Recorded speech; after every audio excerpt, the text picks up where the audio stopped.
waxaan shirkan jaraa'id aan ujeedkiisa yahay aan maanta halkan ku qabanayno inaan ka warbixino xaaladda gurmadka abaaraha gaar ahaan dhinaca ku aadan qareebidda iyo dhaqaale u raadinta sidii loo taageeri lahaa dadku ay abaaraha waxyeeleeyeen. dalka waxaan ka maqnaa oo aan safar dibadaha u jiray in ka badan bil oo intaas ay ahayd dadaal aan ku raadinaynay sidii loo heli lahaa gurmad deeq ah oo dadku abaaraha saameeyeen lagu gargaaro. 25 May sanadkan markii uu madaxweynaha ay xil saaray inaan noqdo ergeygiisa gaarka ah gurmadka abaaraha, xaaladda dalka iyo dadku abaaraha ay saameeyeen runtii aad iyo aad ayay u liidatay. kulankii ugu horeeyay oo deeq bixiyaasha aan yeelanay iyo qaramada midoobay waxay ahayd in baahida looga jawaabi karo dad ku dhowaad 6 milyan iyo 100 ah oo markaas xilligaas ay abaaruhu si saameeyeen. dhaqaalaha looga jawaabi karo ee loo baahan yahay wuxuu ahaa 1 bilyan iyo 400 oo milyan. qasnada ama dhaqaalaha loo hayay markaas ee hay'adaha kala duwan ee UN-ka ugu horeeyay iyo kuwa kale oo caalamiga ah ay hayeen xilligaas wuxuu ahaa 260 milyan oo kaliya. dadaalkaas halkaas ayaan ka bilownay. waxaan bilownay horta inaan booqano dadka ay abaartu waxyeeleysay ee dadkeena ah, deegaamo kala duwan aan tagno si aan dheena ugu soo aragno dhibaatada iyo xajmigeeda inta uu leeg yahay. kabacdina waxaan bilownay kulamo isdaba joog ah oo aan leenahay deeq bixiyaasha safaaradaha halkan ku leh dalka gudihiisa iyo hay'adaha ka shaqeeya gurmadka abaaraha ee gargaarka UN-ka iyo kamid yihiin iyo hay'adaha kale oo internationalka ah ama caalamiga iyo kuwa maxalliga ah ee Soomaalida intaba. dadaaladaas kadib markii aan sameynay oo kulamo badan oo ogaanay xaaladda iyo meesha cilada ka jirto, waxaan bilownay aan garowsanay in capitaliska ama caasimadaha go'aanka laga gaaro la tago maahan inay adag tahay in la helo deeq dheeraad ah. sababahan dhowr jeer hore u sheegnay, adduunka oo ku mashquulsan dhibaatooyin kale oo ka jira adduunka iyo saameyntii ka dhalatay COVID-19 iyo dhaqaalaha adduunka hoos u dhigtay dagaalka Ukraine oo adduunka crisis cusub ama dhibaato cusub ku soo siyaadiyay. waxaas oo dhan waxay keeneen dadkii deeqaha bixi jiray inay deeqahoodii gadaal runtii u dhigtaan ama ay ceshtaan. marka waxay u baahneed u qareemid iyo dadaal badan irid kasta in la garaaco. waxaan ka bilaabay wadamada khaliijka ah oo 5 dal oo kamid ah aan tagay anigoo qaarkood ka wada fariin madaxweynaha oo baaq ah. sidoo kale waxaan tagay ilaa 6 wadan oo kale oo wadamada ugu muhiimsan ee deeqda Soomaaliya siiyay ay kamid tahay. waxaan booqday xarumaha ugu waaweyn ee adduunka taladeeda laga go'aamiyo oo hay'adaha multilateralka ama ay joogaan sida New York, Brussels iyo Geneva. intaas oo dhan waxaan raadinaynay in dadkan Soomaaliyeed gurmad loo sameeyo. waa ilaahay mahadiis 1 bilyan iyo 100 milyan hadda hertaan gacanta hay'adaha UN-ka ku jirta oo dadkaas abaarta saameysay oo ayagana sii kordhay runtii. awal 6 milyan iyo 100 ay ahaayeen hadda hertaan 7 milyan iyo 800 ay marayaan sababtoo ah colaadaha joogtada ah ee dalka ka socda argagixisada ay wadaan iyo roob la'aanta ama roob yarida. sida la socotaan roobka dayrta aad u yar yahay, 4 xilliyo horena roobka waa baaqday iyo barakaca zaa'idka wuxuu keenayaa dadka abaaruhu saameeyay inay sii bataan. marka ugu yaraan 1 bilyan iyo maaragtay 100 oo milyan hadda la hayaa. inta kalena waxaan rajaynaynaa in la heli doono oo raadisteeda aan u galno. marka dadaaladeen dhan waxay ku wajahnaayeen inaan ka dhaadhicino caasimadahaas iyo dowladahaas inay dadka Soomaaliyeed xaq u leeyihiin inay taageeraan, in mushkilada ka jirta inaysan ahayn kaliya Ukraine ee Soomaaliyana sidoo kale ay mushkilo ay weyn ay ka jirto baaxad leh. intaas oo dhan waxay ahayd dadaalkaas inaan runtii aan gacan taas aan dadka Soomaaliyeed ugu yaboohno oo u raadino. way xanuun badan tahay marka bariye tagayso adduunka aad u bariye tagayso arrin sahlan ma aha. waxaan xasuustaa ogaan 7 shir oo shir ducaadiyaha inaan qaramada midoobay aan ku galno ku saabsan gurmadka abaaraha iyo sidii loo gargaari lahaa dadka Soomaaliyeed oo dawladihii meesha isugu yimid runtii aan iridooda garaacaynay. qaar kamid ah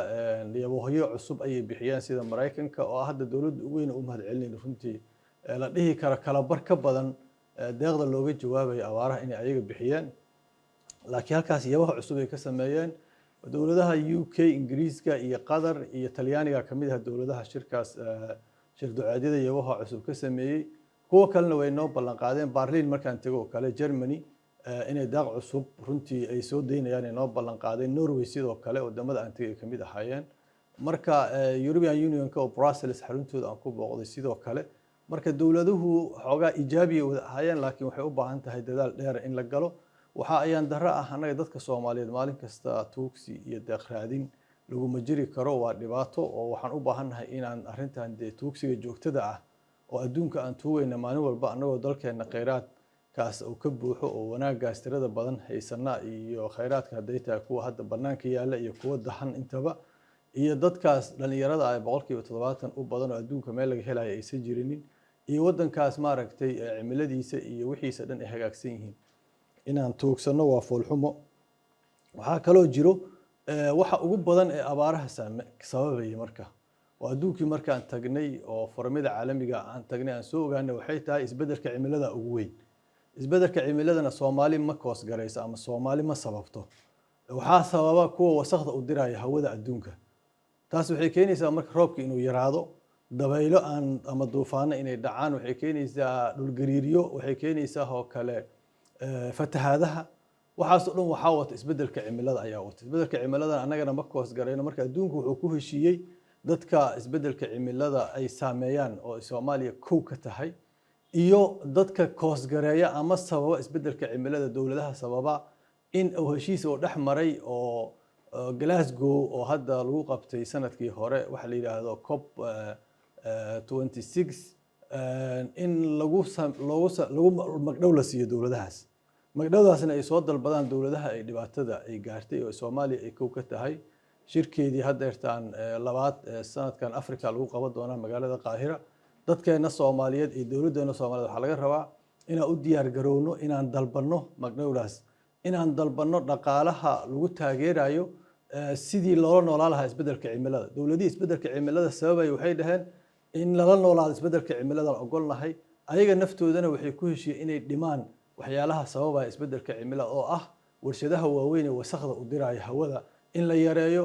in energy-ga ama shidaalka halkii laga isticmaal lahaa laga isticmaalo renewable energy wax la yiraahdo oo dabaysha laga dhaliyo korontada ah iyo lamida intii laga dhalin lahaa shidaalka dabiiciga ah inay dhimaan ayaga naftooda wasaqda hawada u dirayaan iyo inay tacwiid ama compensation ama magdhow ay siiyaan dawladaha ay dhibaateeyeen marka waxay nooga baahan tahay waji cusub isbedelka cimilada adduunka ka bilowday saxaafadana waxaan rajaynayaa in arrintaas aad ugu baraarugto waa hadda arrin cusub waaye waa doctrine cusub waa phenomenon cusub waa arrin haddeertaan adduunka dhan u soo jeestay isbedelka cimilada marka waxay u baahan tahay in dawladda Soomaaliyeed ay dad khubaro ah dad khibrad u leh dad leh maaragtay arrintaas ka bixi kara meel saari kara raadi kara dhaqaalahaas capacity-geedii leh inay isku duba ridato si aleen waxa u tartamay dhaqaalahaas dawladaha ay saameeyeen cimiladoo dhan isbedelka cimilada u tartamay marka sabab adiga gooni lagu yeelaa ma jirto haddii adigu aadan u diyaar garoobin arrintaas ayada ah oo aadan adiga noqonin qof oo xil iska saaraya in arrintaas aadan noqonin way adkaanaysaa marka waxaan u baahanahay in dawladda Soomaaliyeed iyo dawlad goboleedyada dawladda federaalka iyo dawlad goboleedyada wada jira inaan u wada diyaar garowno iyo dadkii Soomaaliyeed khibradda u leh arrimaha isbedelka cimilada ama bay'ada in laga howlgeliyo in aan adduunka u doonano dhibaatada ayna gaarsiiyeen magdhowgeedii inaan ka raadsano adduunkana aan u raadsano saaxiibo arrintaas nagu taageera oo galaan u yeelano dhinaca diblomaasiyadda ama dhinaca networking-ka ama dhinaca taageerada inaan helno si dhibaatadaas isbedelka cimilada ka timid ee dadkeena abaaraha ku saameynaya aan uga baxno oo aan dadkeena u sameeyno wax la yiraahdo resilience ama adkaysi mashaariic adkaysi inaan u sameeyno mashaariic adkaysi waxa kow ka ah in dadku loo helo ceelal iyo biyo in loo qodo inaan helno in horumar lagu sameeyo teknolojiyada beeraha oo kaleeto oo hadda waa ogtiin teknolojiyada beeraha aad u hooseysa sida hadda aan soo saarno annaga waa si uu iska ah sidii qadiimka aad adduunka hore laga yaqaanay inaan teknolojiyad cusub oo dhinaca beeraha wax lagu soo saaro aan helno xoolaheena in la hormariyo oo laga dhigo xoolaha hadda sida traditionalka ama taqliidiga loo tarbiyeynayo in si casri ah horumarsan xoolaheena aan kalluunka badda ku jiro kale inaan ka faa'iideysano inaan geedo talaalno si aan dalkeena aan u dhireyno si aan looga abaarta ama yarida u yaraato waxaa ka mid ah inaan infrastructure-ka waxaa la yidhahda kaabayaasha dhaqaalaha inaan dhisano. waxaasoo dhan haddii aan kartidee la nimaadno waxaan ogolnahay in runtii arrintaas ay Soomaali ay wax u tari doonto. marka waxaan rajaynaynaa dadaalkii aan bixinay ilaahay subxaanahu wa tacaala weydiisanaynaa inuu naga siiyo ajar, laakiin dadka nala shaqeeyana oo tiimka ila shaqeeyey oo xafiiskaygana waa u mahad celinaya. madaxweynaha inuu xilkaas runtii nagu ammaanayna waa uga mahad celinaynaa. waxaan leenahay haddeertaan waxaa la hayaa dhaqaale looga jawaabi karo baahida ilaa 6,500,000 oo qof oo Soomaaliya hadda wax la gaarsiiyey oo riboodyada iyo warbixinada iyo dabagalka aan ku sameynay intaba hay'adaha UN-ka ay noo sheegayaan. sidoo kale waxaa ogtiin waxaa la dhisay hay'adda ka jawaabista masiibooyinka maaragtay Soomaaliyeed oo hadda nafteeda shaqo fiican haysa oo gobolada tagaysa oo gurmadkii iyo gargaarkii wax gaarsiinaysa. laakiin adduunka weli annaga dhaqaalahaas aan soo qaaraanay oo adduunka aan uga soo dhaan tagno dhan waxaa lagu shubaa gacanta UN-ka iyo hay'adaha caalamiga internationalka ayaa lagu shubaa. weli dowladda Soomaaliya in gacanteeda la geliyo adduunka sooma gaarin. waxyaalaha aan kala doodnay ka mid ahayd in dowladda Soomaaliyeed nafteeda deeqda ayada lagu aamino, laakiin dowladda Soomaaliyeed waxay u baahan tahay in ay isku diyaariso qaab adduunka uu ku aamini karo in dhaqaale gacanteeda la geliyo oo ah inay la timaado wax alaali wixii shuruudaha oo laga rabay in lagu aamino dowladda dhaqaaleed, hadday tahay daahfurnaanta, hadday tahay accountankiga iyo xisaab celinta, hadday tahay dabagalka, hadday tahay hawsha la qabanayo sida loo qabanayo si sax inay caddayso. waxaasoo dhan adduunka shardi ay u tahay. marka waxaan rajaynaynaa in xilliyada soo socda dowladdeenu intaan ay kasii capacity fiicnaato oo ay gaarto heer lagu aamini karo deeqda ayada lagu aamini karo. deeqda hadda gacanta waxaa la geliyaa UN-ka iyo hay'adaha caalamiga. ayadana waa rajaynaynaa in laga shaqeeyo in dadka Soomaaliyeed ee arrintaas runtii ayadana ay si toos ah uga jirto sababtoo ah processka ama qaabka markii ay noqoto UN ama hay'adaha internationalka aad u dheer yahay siday wax u sameynayaan. laakiin dowladda Soomaaliyeed ama dadka Soomaaliyeed si degdeg ah u sameyn karaan. that's why aan difaacay meel kasta oo tago hay'adaha localka ah oo NGO-da Soomaaliyeed in ayaga la xoojiyo maadaama ayaga dadkii iyo deegaankii ay ku dhow yihiin. warbixintaas kooban aan rabnay inaan maanta ay la wadaagno ku la xiriirtay safarkeennii dheeraa oo aan dalka dibaddiisa ugu maqnayn inaan dadka u raadino gurmad iyo taageero. waa mahadsantihiin. wasalaamu calaykum waraxmatullahi wabarakaatu.